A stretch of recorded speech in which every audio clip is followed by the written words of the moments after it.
Coronavírus, o que você precisa saber e fazer. Para se prevenir, lave bem as mãos com água e sabão ou use álcool em gel. Ao tossir ou espirrar, cubra nariz e boca com o braço e não com as mãos. Mantenha os ambientes ventilados e evite aglomerações. Olá, crianças! Espero que vocês estejam bem, cuidando-se, cada um na sua casa. Eu sou o professor Júnior, sou professor da Secretaria Municipal de Educação do município de Sengés. E a partir de hoje vou estar trabalhando com a disciplina de língua portuguesa com as turmas do 5º ano, ok? Só que antes da gente começar propriamente dito a nossa aula de hoje, eu quero passar para vocês algumas dicas para os estudos de vocês serem ainda melhor, ok? Primeiro item, organize o seu material escolar. Exatamente, já deixe tudo organizado. Se o seu lápis está sem ponta, corra lá e já aponte ele, já deixe ele do ladinho, ok? Segundo item, achem um local bem legal na casa de vocês que seja silencioso, exatamente, que não tenha muito barulho. Então, organizei meu material, já escolhi um local bem legal aí dentro da minha casa, agora eu vou estipular horários, exatamente. Por exemplo, eu quero estudar todos os dias à tarde. Então, todos os dias à tarde, naquele mesmo horário, você vai pegar a sua apostilinha, você vai pegar o seu material e vai começar a estudar, ok? Então, sigam essas dicas do professor para que a gente tenha ainda melhores estudos, perfeito? Então, vamos começar? Vocês devem ter recebido na casa de vocês a apostilinha, ok? E nela tem um cabeçalho, que é esse aqui, ó. O nome da escola, então você vai colocar aqui o nome da escola que você estuda, tá bem? Aqui o nome do professor daquela disciplina, aqui o nome do aluno, no caso o nome de vocês, certo? E aqui embaixo nós temos também, ó, a data, essa daqui é a aula 1 e a data a qual você está realizando a sua atividade. Uma outra questão também, que não pode esquecer, é de colocar a série. Por exemplo, é 5º A, é 5º B ou ainda 5º C, certo? Completado o seu cabeçalho, a gente então vai para a nossa primeira atividade. A primeira atividade é uma imagem, ok? Ali está dizendo assim, vamos realizar a leitura da imagem a seguir. Mas como a gente faz uma leitura de imagem se não tem nada escrito, a não ser da onde ela foi retirada, tá vendo? Ler uma imagem é você descrever ela. Vamos descrever essa imagem aqui? Por exemplo, nós temos aqui um olho, certo? Que tem as cores da bandeira do Brasil. Olha só para vocês verem. Nós temos o verde, o amarelo, o azul e o branco. Então nós temos um olho que tem as cores da bandeira do Brasil. Ainda nessa imagem, nós temos uma lágrima, bem aqui, tá vendo? Acabamos de fazer a leitura da imagem, tá vendo? Eu descrevi a imagem de uma maneira que eu lesse ela. Então, nós temos um olho com as cores da bandeira e que está com uma lágrima. Agora eu vou perguntar para vocês, será que essa lágrima, ela é de tristeza ou ela é de alegria? Porque a gente chora por alegria também, não choramos? Aí vocês vão ficar com essa dúvida na cabeça, né, professor? Mas e agora? Ela está chorando de alegria ou de tristeza? Eu já vou contar isso para vocês no final da nossa aula. A gente vai agora para o poema, para a gente poder entender a imagem. Pessoal, agora nós vamos para o nosso texto, tá bem? E depois a gente volta na imagem novamente. Esse texto aqui, ele tem como título Canção do Exílio, ok? Agora nós vamos fazer a nossa primeira leitura do texto. Minha terra tem palmeiras onde canta o sabiá. As aves que aqui gorjeiam, não gorjeiam como lá. Nosso céu tem mais estrelas, nossas várzeas têm mais flores. Nossos bosques têm mais vida, e nossa vida mais amores. Em cismar sozinho à noite, mais prazer encontro eu lá. Minha terra tem palmeiras, onde canta o sabiá.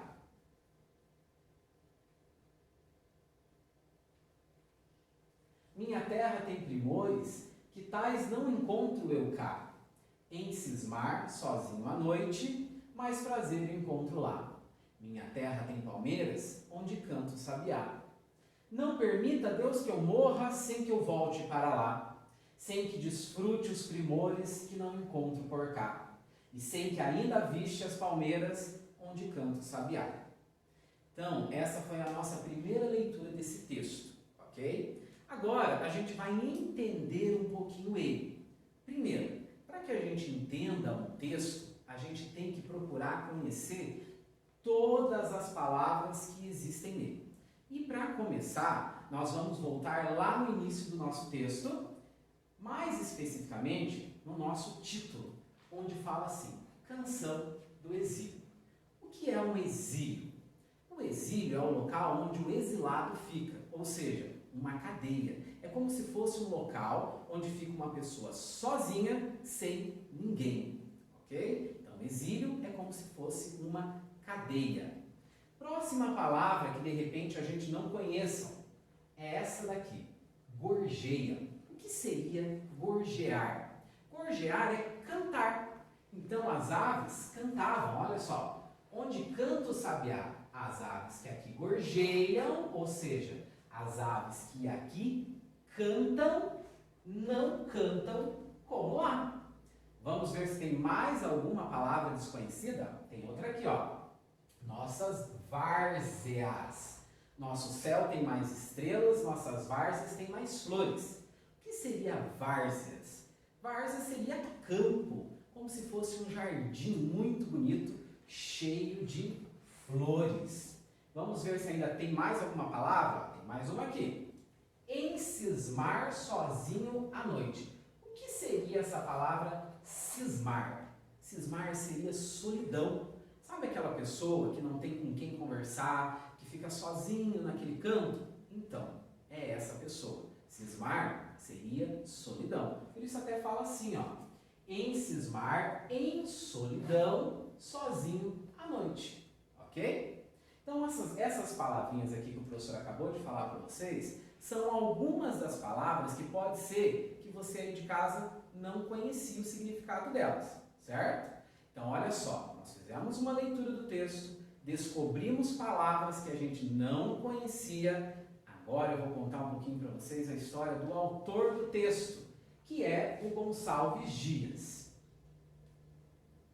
O Gonçalves Dias, pessoal, que é esse daqui, ó, ele, nessa época que ele escreveu esse poema, ele estava em Portugal. Gonçalves Dias, ele é brasileiro, só que ele foi para Portugal estudar direito.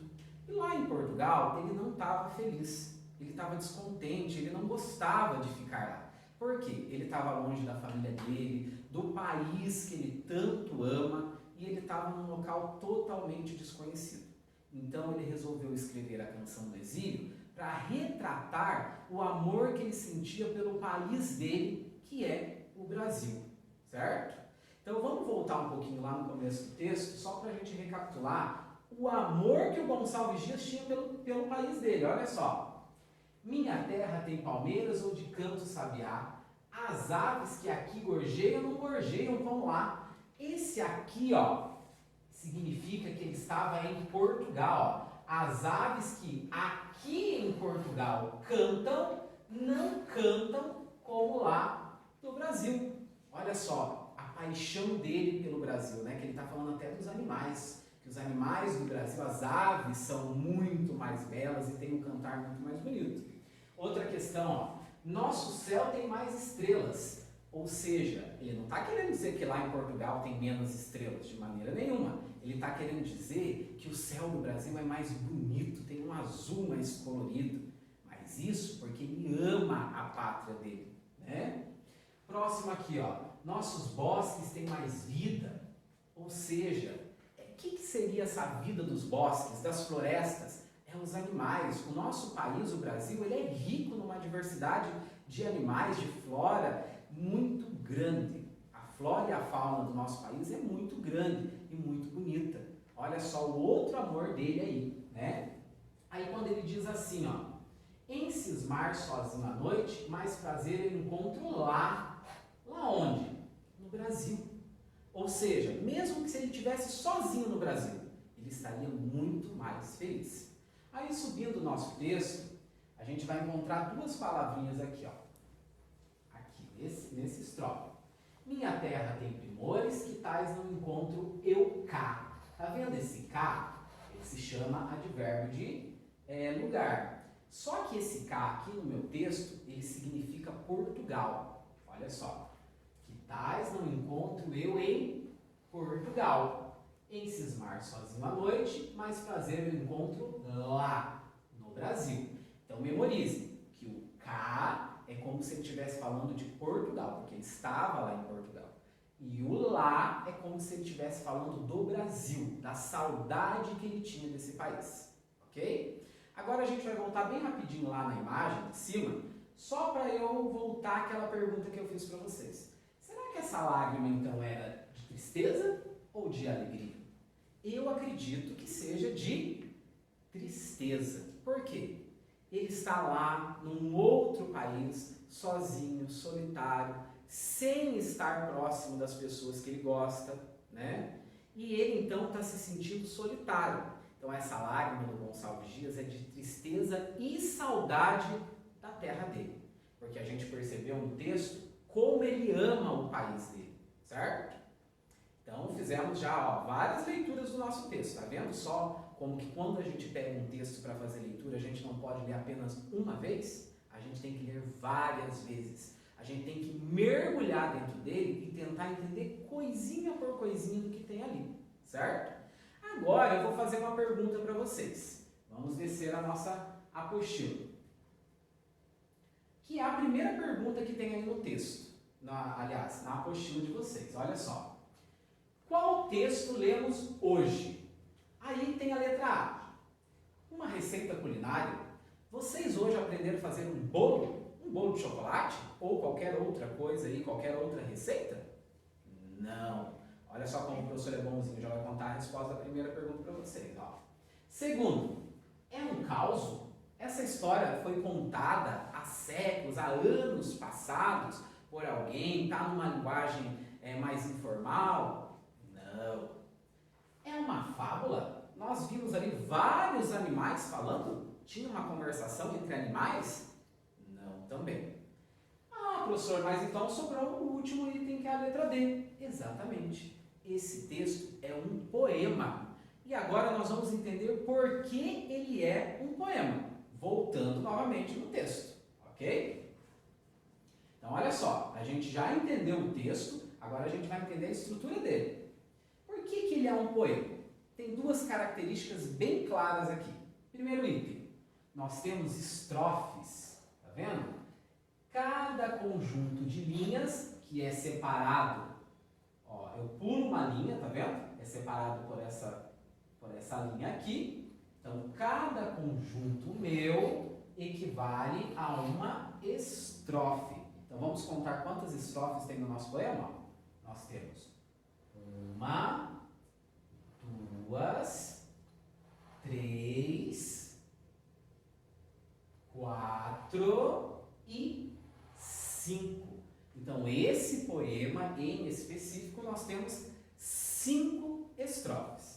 Só que tem outra característica também do poema, que é os versos. Mais uma vez, nós vamos voltar no começo do texto. E o que é verso, professor? Verso é cada uma das linhas. Olha só, eu tenho 1, 2, 3, 4, 5, 6, 7, 8, 9, 10, 11, 12. Pode subir.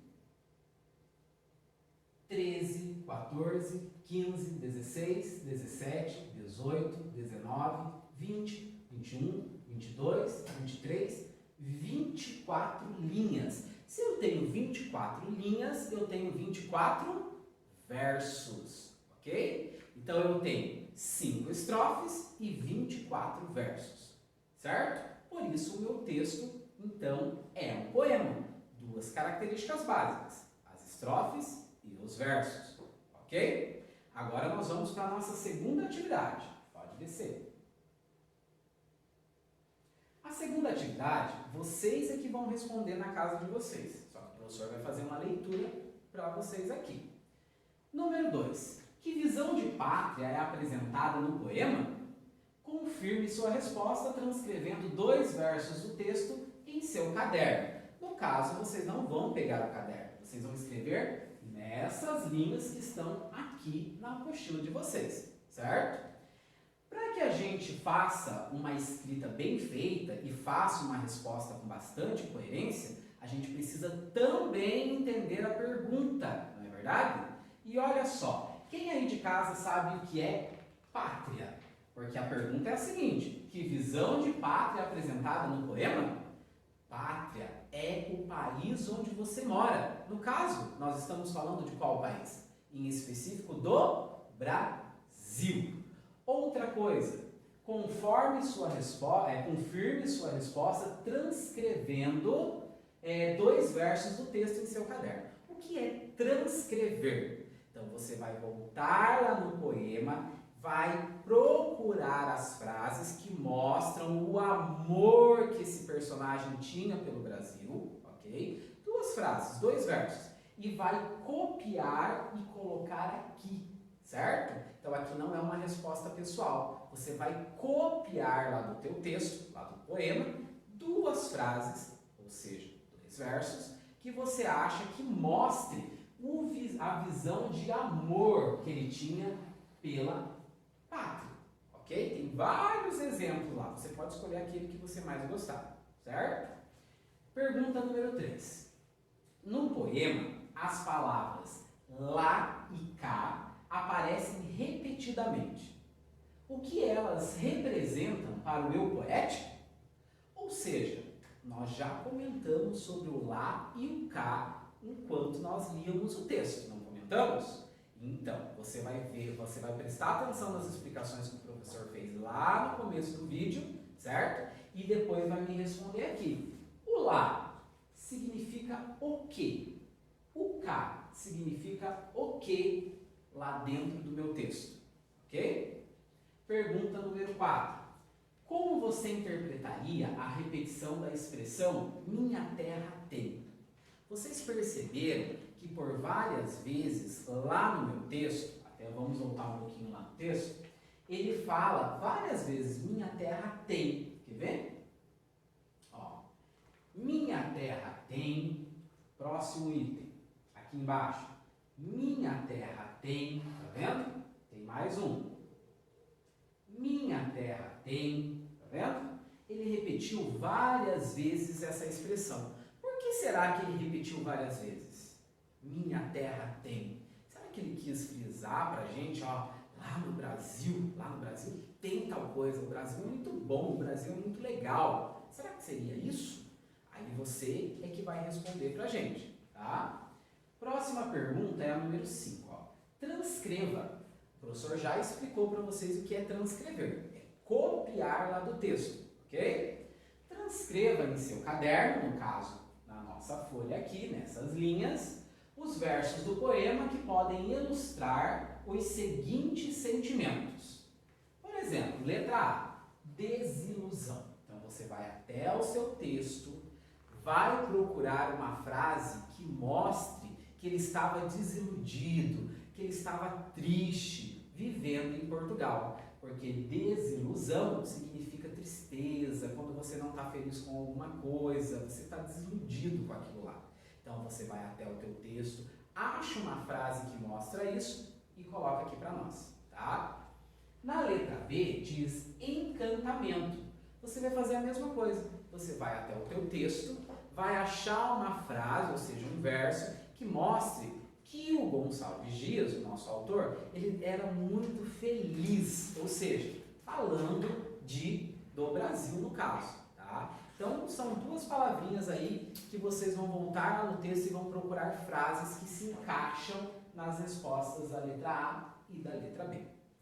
Pessoal, essa foi a nossa aula de hoje sobre poema. Eu espero que vocês tenham compreendido, né? E se vocês ainda tiverem alguma dúvida, procurem o professor da turma de vocês, lá nos grupos, né? E faça da melhor forma que você conseguir, ok? Muito obrigado e até a nossa próxima aula.